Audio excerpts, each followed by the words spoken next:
String straight up the middle, under the pits, crisscross, grabbing the skin and pulling it tight. Crisscross again, wrap it around the thighs.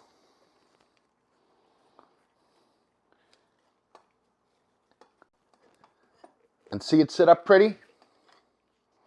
Turn that bird over and finish the job off.